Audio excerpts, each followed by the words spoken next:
Welcome to Maheshan IAS. Your rank is our responsibility. जय हिंद दोस्तों। भारत के सुप्रीम कोर्ट ने कुछ ऐसी घोषणा की है जिसके राज्य सरकार के साथ साथ केंद्र सरकार की नींदें उड़ी हुई हैं। भारत के सर्वोच्च न्यायालय के मुख्य न्यायाधीश जस्टिस सूर्यकांत ने कड़े शब्दों में फ्री बीच कल्चर की निंदा की है। आज की इस वीडियो को देखने के बाद आप खुद ये सोच में पड़ जाएंगे कि क्या फ्री बीच कल्चर डेमोक्रेसी के लिए यानी लोकतंत्र के लिए सही है या फिर गलत है। आप सभी ये पाते होंगे या फिर आप जानते होंगे, चुनाव के ठीक पहले बहुत सारी राज्य सरकारें, बहुत सारी जो है केंद्र सरकार में भी बहुत सारे बेनिफिट्स और बहुत सारे पैसे देने की लोग घोषणा कर देते हैं। बहुत सारे स्कीम शुरू हो जाते हैं और उस स्कीम्स में कुछ ज्यादा ही बेनिफिट्स दी जाती है लोगों को। इन सारे बिंदुओं पर चर्चा करेंगे आज की इस वीडियो में और उन बेनिफिट्स देने की वजह से किसको कितना नुकसान होता है यह भी आपको समझना होगा। चुनाव से ठीक पहले आपने देखा होगा, बिहार में चुनाव से ठीक पहले 10-10 हजार रुपए, कितने 10-10 हजार रुपए जो है महिलाओं के खाते में डाले गए। कुछ ऐसी ही घोषणा अलग अलग राज्य सरकारों ने की। तमिलनाडु से लेकर, केरल से लेकर, वेस्ट बंगाल से लेकर, झारखंड से लेकर अलग अलग राज्य सरकारों ने कुछ ऐसी ही घोषणा की और उन्होंने चुनाव के पहले या फिर चुनाव के बाद डायरेक्ट अमाउंट जो है ट्रांसफर किया महिलाओं के अकाउंट में या फिर पुरुषों के अकाउंट में भी। दोस्तों, इन सारे अमाउंट के ट्रांजैक्शन की वजह से राज्य सरकार के ऊपर क्या असर पड़ता है, राज्य की इकोनॉमी पे क्या असर पड़ता है, देश की अर्थव्यवस्था पर कितना फर्क पड़ता है, इस पर आज की वीडियो में चर्चा करेंगे। वीडियो को अंत तक देखिएगा ताकि आपको सारी चीजें बेहतर तरीके से समझ में आए। यह है जस्टिस सूर्यकांत और यह है सर्वोच्च न्यायालय के मुख्य न्यायाधीश और इन्होंने ही जो है बहुत इंपॉर्टेंट और मेजर स्टेटमेंट दिया है। क्या कहा है इन्होंने, ध्यान से समझिएगा। 3 लोगों की ये बेंच थी। कौन कौन थे? तो एक थे जस्टिस सूर्यकांत और जयमाला और विपुल सर। 3 लोगों की ये बेंच थी और 3 लोगों ने जो है केस को सुना। और केस कहां से आया था? तमिलनाडु से आया था। Tamil Nadu power distribution corporation limited का जो ये केस था और उसने जो है चैलेंज किया था क्या चीज? इलेक्ट्रिसिटी रूल्स जो थे, फेडरल इलेक्ट्रिसिटी रूल्स, इसको चैलेंज किया था सुप्रीम कोर्ट ने। सुप्रीम कोर्ट ने क्या कहा, ध्यान से समझिए। The supreme court launched a scathing critique of the free speech culture, labeling pre-election handouts as an appeasement policy.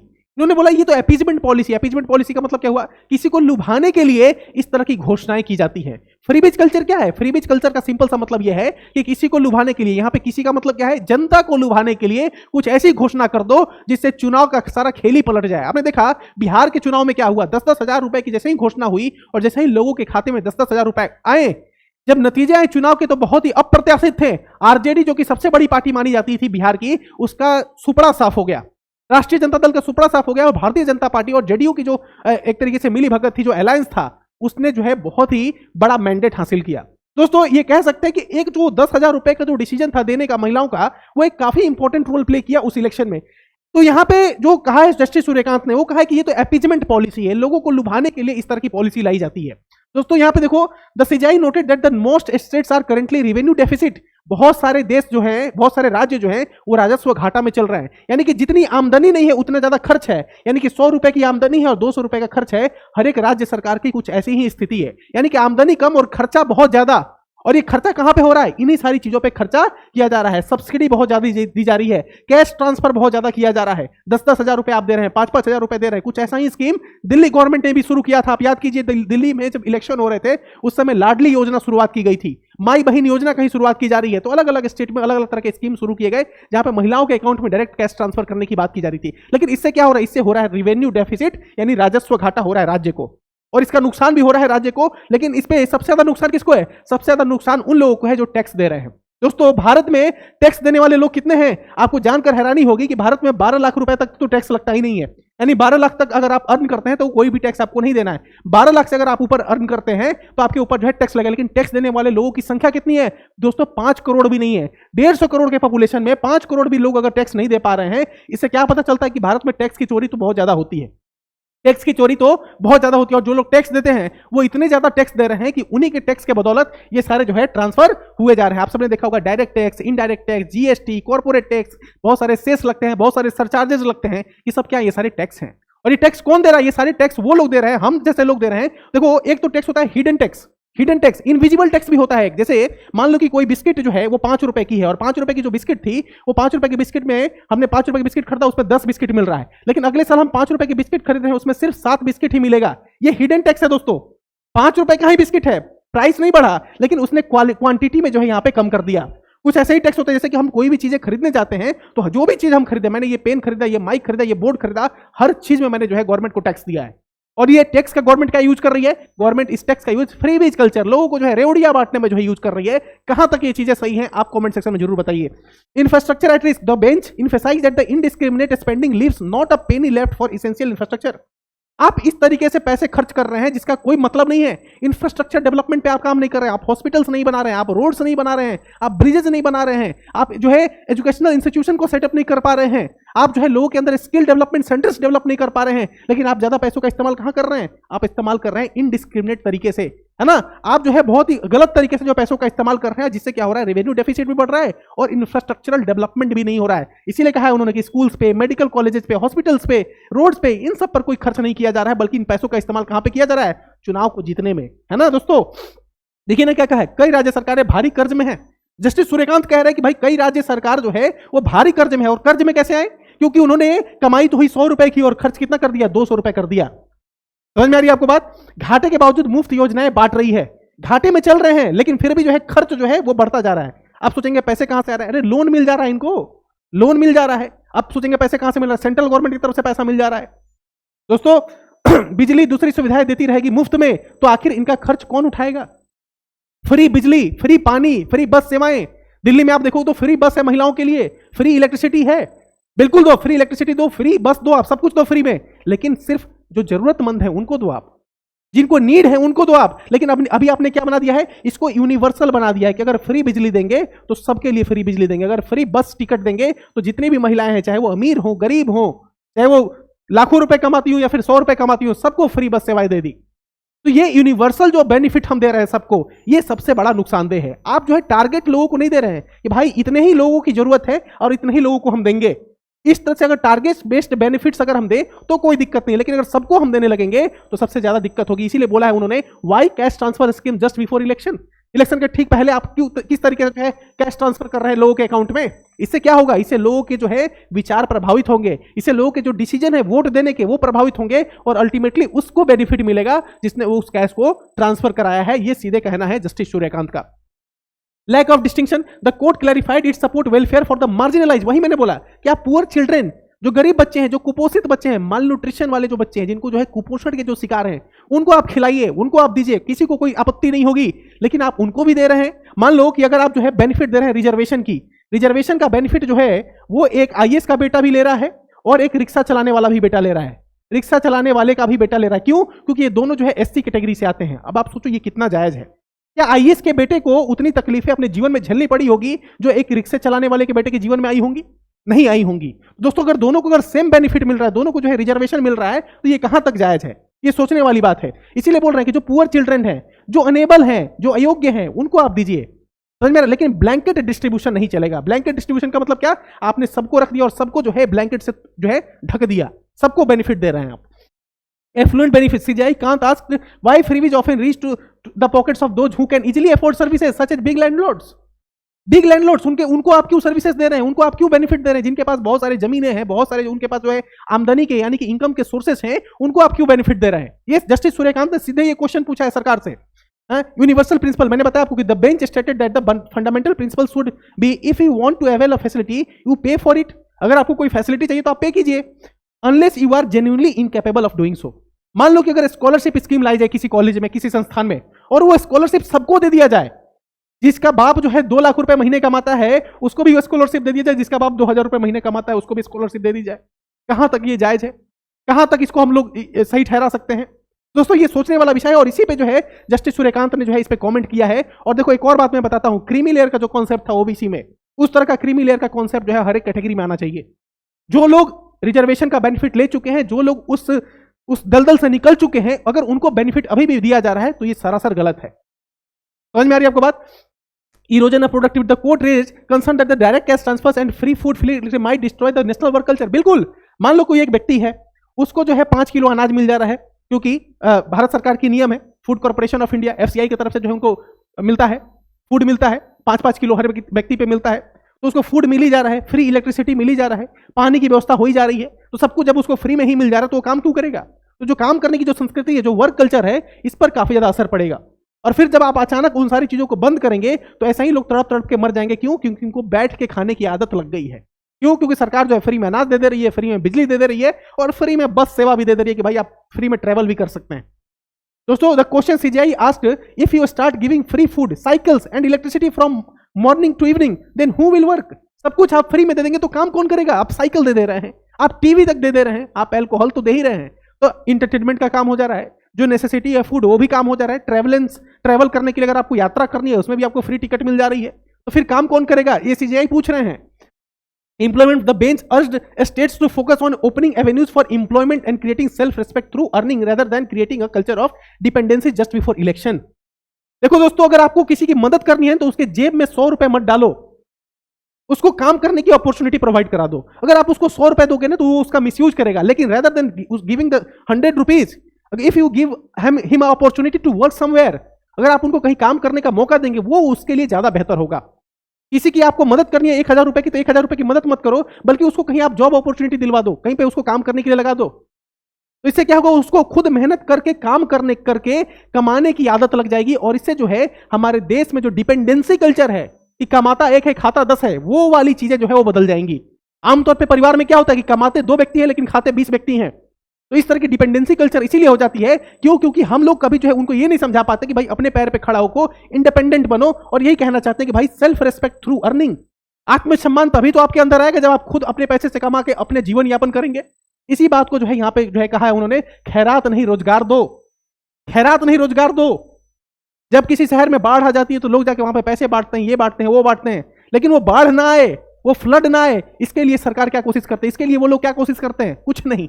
लेकिन जब वही लोग प्रभावित हो जाएंगे बाढ़ में तो उनकी मदद करने के लिए वहां पे आके 100-100 रुपए बांट दिए जाएंगे। उन पैसों की जरूरत नहीं है, बल्कि उनकी जरूरत क्या है? उनकी जरूरत है कि भाई फ्लड अफेक्टिंग एरिया है, बाढ़ प्रभावित क्षेत्र है, तो उनको उससे प्रभावित ना होने दिया जाए। ये समझने वाली बात है। भोजन देना शुरू कर देंगे, फिर मुफ्त साइकिल, मुफ्त बिजली, तो काम कौन करेगा? कोई नहीं काम करेगा दोस्तों, कोई नहीं काम करेगा। सब कुछ आपको बैठे बैठे मिल जाएगा तो कोई भी काम नहीं करेगा। Impact on work culture and development, development पे भी, विकास पे भी असर पड़ेगा। क्यों? क्योंकि मान लो घर में 20 लोग हैं, 2 लोग कमा रहे हैं, 18 लोग बैठ के खा रहे हैं, तो ये 18 लोगों का जो आउटपुट है वो देश को नहीं मिल रहा है। ये 18 लोगों का जो आउटपुट है वो सकल घरेलू उत्पाद यानी कि ग्रॉस डोमेस्टिक प्रोडक्ट में काउंट नहीं हो रहा है। जीडीपी में इनका कोई कंट्रीब्यूशन नहीं है, नेशनल डेवलपमेंट में कोई कंट्रीब्यूशन नहीं है, राष्ट्र के वृद्धि में, ग्रोथ में कोई कंट्रीब्यूशन नहीं है। समझ में आ रही है आपको बात? तो इसीलिए उन्होंने बोला है कि भाई ये इंपैक्ट करेगा वर्क कल्चर को, ये इंपैक्ट करेगा डेवलपमेंट को, ये इंपैक्ट करेगा जीडीपी को, सब कुछ पे इंपैक्ट करता है अगर आप फ्रीबीज कल्चर को प्रमोट करते हैं तो। देखो ना, फिस्कल डेफिसिट अगर आप देखें, राजस्व घाटा कितना है, अरुणाचल प्रदेश, पंजाब, हिमाचल, सबका यहाँ पे अमाउंट लिखा हुआ है। देखते रहिए दोस्तों, ये पीडीएफ में शेयर कर दूंगा, टेलीग्राम चैनल पे आप फॉलो कर लीजिए। वीडियो को जरूर सब्सक्राइब, वीडियो को लाइक कीजिएगा, चैनल को सब्सक्राइब कर दीजिएगा, और कमेंट में अपने पॉइंट ऑफ व्यू जरूर लिखा कीजिए। आप सबके कमेंट्स में पढ़ता हूं, हर एक व्यक्ति का कमेंट में पढ़ता हूं, और आप सबके कमेंट्स पढ़ के काफी अच्छा लगता है। आप सबके कमेंट्स जो है काफी मोटिवेटेड होते हैं, है ना, काफी प्रोत्साहित करते हैं, है ना, काफी जो है एक तरीके से मनोबल बढ़ाते हैं अगला वीडियो लेकर आने के लिए। हर एक प्रदेश का आप देखिए, जितने भी प्रदेश हैं भारत में, सबका फिस्कल डेफिसिट लिखा हुआ है स्टेट वाइज। हर एक प्रदेश का यही हाल है। बिहार का देखिए, यहाँ पे बिहार की स्थिति क्या है, 22,511 करोड़ फिस्कल डेफिसिट है, 22,511 करोड़। हर एक स्टेट का वही हाल है। आंध्र प्रदेश का देखिए 37,000, तमिलनाडु का देखिए, है ना दोस्तों, हर एक स्टेट का वही फिस्कल डेफिसिट है लमसम, तो उस पर ज्यादा कमेंट नहीं करेंगे। बात करेंगे मध्य प्रदेश की। मध्य प्रदेश में रिजर्वेशन को लेकर एक बवाल छिड़ा हुआ है दोस्तों। इस पर मैं एक और वीडियो लेकर आऊंगा, उस वीडियो को भी आप जरूर देखिएगा। लेकिन ये जो रिजर्वेशन को लेकर बवाल जो छिड़ा हुआ है, इसको सुप्रीम कोर्ट ने क्या किया? Supreme court refuses MP government plea to remove the stay on 73% reservation. तो जो 100 सीट्स हैं और उसमें 73% रिजर्व कर दिए जाएं, 73% रिजर्व कर दिए जाएं, तो फिर क्या होगा दोस्तों? मेरिट कहां जाएगा? मेरिट कहां जाएगा दोस्तों? अगर 73 सीट रिजर्व कर दिया जाए 100 सीटों में से, 1000 सीट में से 730 सीट अगर रिजर्व कर दिया जाए तो कितने ही बचेंगे? कितने ही बचेंगे सीट जहां पे लोग मेरिट से पहुंचेंगे? ये सोचने वाला विषय है। सुप्रीम कोर्ट ने जो है यहाँ पे, supreme court reviews MP 73% quota plan, इसको रिव्यू किया है और एक तरीके से उस पर क्या किया है, स्टे लगा दिया है उस पर। ठीक है, आप इसको देखिए ना, 2019 से ये कहानी शुरू हुई थी जहां पे 73% रिजर्वेशन देने की बात की गई थी मध्य प्रदेश में, और उस समय कांग्रेस की गवर्नमेंट थी, और कांग्रेस गवर्नमेंट ने इसको लाया भी अपने हाउस में, सदन में, और उसको पास भी कराया। वहां पे बीजेपी और कांग्रेस दोनों ने इस पर सपोर्ट किया। लेकिन 73% रिजर्वेशन को, आप सबको पता होगा कि कोटा है, इंदिरा साहनी केस अगर आप नहीं जानते होंगे तो एक केस है इंदिरा साहनी केस। इंदिरा साहनी केस जब जो है ओबीसी में क्रीमी लेयर का कॉन्सेप्ट आया था और एक कैप लगाया गया था कि इससे ज्यादा रिजर्वेशन हम नहीं दे सकते। हालांकि बीच में जो है 10% रिजर्वेशन जो है वो ईडब्ल्यूएस कैटेगरी को दिया गया है। ईडब्ल्यूएस कैटेगरी को 10% रिजर्वेशन दिया गया है और फिर बाद में अलग अलग कैटेगरी बनाकर रिजर्वेशन को बढ़ाने की बात की जाती है सरकारों की तरफ से। लेकिन सुप्रीम कोर्ट ने इस पे क्या किया, स्टे लगा दिया है। Madhya Pradesh 27% OBC Kota push runs beyond supreme court 50% cap. Supreme court का क्या है, 50% कैप है। लेकिन क्या हो रहा है कि भाई गवर्नमेंट जो है क्या करती है, कोशिश करती है किस तरीके से लोगों को अपीज किया जाए, लोगों को जो है बेवकूफ बनाया जाए, और बेवकूफ बनाने के चक्कर में क्या करते हैं, रिजर्वेशन की पॉलिसी को बढ़ाते जाते हैं और मेरिट के साथ कॉम्प्रोमाइज करते चले जाते हैं। और इसीलिए सुप्रीम कोर्ट ने भी जो इस पर कड़ी टिप्पणी की है और उसको जो है एक तरीके से रोकने का काम किया है। ये कहानी आप देखिए 1950 में आर्टिकल 16 क्लॉज 4 में देखिएगा, अनुच्छेद 16 क्लॉज 4 में, तो उसमें जो है रिजर्वेशन की बात की गई थी। लेकिन जो रिजर्वेशन जो आया था वो परमानेंट सिस्टम नहीं था, यानी कि हमेशा के लिए रिजर्वेशन लाने की बात नहीं की गई थी। रिजर्वेशन क्यों लाया गया? रिजर्वेशन इसलिए लाया गया क्योंकि कुछ वर्ग ऐसे थे हमारे समाज में, कुछ वर्ग ऐसे थे जो लंबे समय से जो है शोषित थे, प्रताड़ित थे, है ना। तो ऐसा माना गया कि सो कॉल्ड जो अपर कास्ट लोग हैं, अपर कास्ट जो लोग हैं, उन लोगों ने क्या किया, लंबे समय से लोअर कास्ट पीपल को क्या किया, इल ट्रीटमेंट किया, डिस्क्रिमिनेट किया, लोअर कास्ट पीपल को इल ट्रीटमेंट किया और डिस्क्रिमिनेट किया। इसके लिए इनको आगे पहुंचाने के लिए, इनको कंधे से कंधा मिलाकर चलाने के लिए, यानी कि इनके कंधे के बराबर लाने के लिए हमने क्या किया, इनको थोड़ा पुश करने की कोशिश की। क्या की? पुश करने की कोशिश की। आप एग्जांपल के थ्रू समझिए। मान लीजिए मेरा 2 बेटा है ना, मेरा 2 बेटा है एक तरीके से, और एक बेटा जो है, दोनों को मैं एक एक गिलास दूध देता हूं, एक गिलास इसको भी दूध देता हूं और एक गिलास इसको भी दूध देता हूं। किसी कारणवश ये वाला बेटा जो है मेरा, वो बीमार पड़ गया। अब मैंने क्या किया कि इस बेटे का जो ग्लास का दूध था, वो आधा दूध मैंने इससे ले लिया, इसको सिर्फ आधा गिलास ही दिया, और इसको मैंने 1.5 गिलास दूध देना शुरू कर दिया। क्यों? क्योंकि ये बीमार था, इसको ज्यादा जरूरत थी। सरकार की भी नीति यही थी, अफर्मेटिव पॉलिसी, रिजर्वेशन के थ्रू जो है लोगों को आगे बढ़ाया जाए, इन लोगों को भी जो है समाज में योगदान करने का मौका दिया जाए, इसलिए रिजर्वेशन की पॉलिसी लाई गई और 10 साल के लिए लगभग लाई गई। लेकिन फिर जो है अमेंडमेंट कर करके जो है इसको बढ़ाया चला गया, और अभी जो रिजर्वेशन का जो पॉलिसी है वो एक तरीके से लगातार चला आ रहा है। तो कहानी शुरू हुई 1950 में, फिर 1951 में अमेंडमेंट हुआ, ठीक है, फिर 1962 में हुआ, 82 में, 92 में जो है इंदिरा साहनी केस आया। इंदिरा साहनी केस आप सबको पता होगा। मंडल कमीशन याद कीजिए, बीपी मंडल को याद कीजिए, बिंदेश्वरी प्रसाद मंडल को, और बीपी मंडल के नेतृत्व में कमेटी बनी और कमेटी ने रिकमेंडेशन दिया, और उसके रिकमेंडेशन पे किस प्रधानमंत्री ने ओबीसी आरक्षण को लागू किया भारत में, ये आपको कमेंट सेक्शन में बताना है कि किस प्रधानमंत्री के टर्म में, किस प्रधानमंत्री के कार्यकाल में ओबीसी रिजर्वेशन को, यानी अन्य पिछड़ा वर्ग के रिजर्वेशन को जो है लागू किया गया था भारत में, ये आपको बताना है कमेंट में। फिर लगातार जो है आप देखते जाइए यहाँ पे, ठीक है। आप यहाँ पे देखेंगे 2019 में 103वां अमेंडमेंट करके ईडब्ल्यूएस कैटेगरी के लिए 10% रिजर्वेशन की बात की गई थी। देखो ये रिजर्वेशन का जो दौर है वो लगातार चलता आ रहा है, और ये तब तक चलेगा जब तक लोग जो है वो एक दूसरे के बराबर ना आ जाए। लेकिन क्या ये दौर, क्या ये चीजें कभी हो सकती है पॉसिबल? देखो दोस्तों, ये मेरी फिंगर्स हैं, ये मेरे हाथ के 5 उंगलियां हैं कि ये सारी बराबर हैं। समाज में कभी भी इक्वालिटी नहीं लाया जा सकता, कंप्लीट इक्वालिटी कभी भी नहीं लाया जा सकता। It is a utopian concept. इसको क्या कहते हैं? It is a utopian concept. समाज में कभी समानता नहीं ला जा सकती। घर में देखो ना, क्लास होता है, एक क्लासरूम होता है, उसमें 50 बच्चे बैठ के पढ़ते हैं। उसी 50 बच्चे में एक बच्चा होता है वो रैंक 1 लाता है, और एक बच्चा होता है वो जो 5 सब्जेक्ट में फेल हो जाता है। क्यों भाई? क्योंकि सबकी एबिलिटी, सबकी कैपेबिलिटी, सबकी योग्यता, सबकी क्षमता बिल्कुल अलग अलग है, और सबको अगर हम बराबर करने की कोशिश करेंगे तो वो कभी हो ही नहीं सकता, क्योंकि नेचर ने हम सबको अलग अलग बनाया है, प्रकृति ने हम सबको अलग अलग बनाया, हम सबके अंदर अलग अलग कलाएं यानी स्किल्स दिए हैं, सबके अपने अपने पर्सनालिटी ट्रेट्स हैं, और उसी के अकॉर्डिंग लोग अपने जीवन में आगे बढ़ते हैं। लेकिन सबको बराबर करने की कोशिश अगर सरकार कभी करती है तो ध्यान रखना है, ऐसा कभी भी कितनी भी कोशिश कर ली जाए ये पॉसिबल नहीं हो सकता है। हो सकता है उस बेंचमार्क के करीब पहुंच जाए, लेकिन कंप्लीट इक्वालिटी को हम कभी अचीव नहीं कर सकते, because it is a utopian concept. लेकिन एक और खबर दोस्तों, ये एक खबर जो है वो पूरे जितने भी अपोजिशन है उनकी नींदें उड़ा दी हैं। दोस्तों याद कीजिए आप बिहार का इलेक्शन, बिहार में जब इलेक्शन हुआ तो सबसे पहले एसआईआर को इंट्रोड्यूस किया गया, स्पेशल इंटेंसिव रिवीजन। एसआईआर को इंट्रोड्यूस किया गया, और एसआईआर को इंट्रोड्यूस करने के पीछे का मकसद क्या था? मकसद सिर्फ एक था, सिंपल और साफ शब्दों में अगर बोलूं तो उन लोगों को ऐड करना जो हमारे जो बैलेट पेपर माफ करना, जिनके वोटर आईडी कार्ड नहीं बने हुए हैं, जो वोट नहीं दे पा रहे, उन सारे लोगों को ऐड करना, और उन लोगों को छांट देना जो इलीगल तरीके से जिनका नाम जुड़ा हुआ है। समझ में आ रही है आपको? तो इस तरीके से एसआईआर कराई गई। बिहार में जब कराई गई तो अपोजिशन के सबसे बड़े लीडर राहुल गांधी ने एक यात्रा की, पूरे बिहार में एक तरीके से यात्रा की, संविधान बचाओ यात्रा कर दिया उन्होंने, है ना। वोट चोर गद्दी छोड़, ये बहुत बड़ा नारा था जब उन्होंने दिया। लेकिन कांग्रेस का क्या हाल हुआ बिहार में आपने देखा। बिहार के बाद जो इलेक्शन कमीशन है, हमारा चुनाव आयोग है, उसने घोषणा की कि पूरे भारत में, भारत के हर एक राज्य में एसआईआर कराया जाएगा।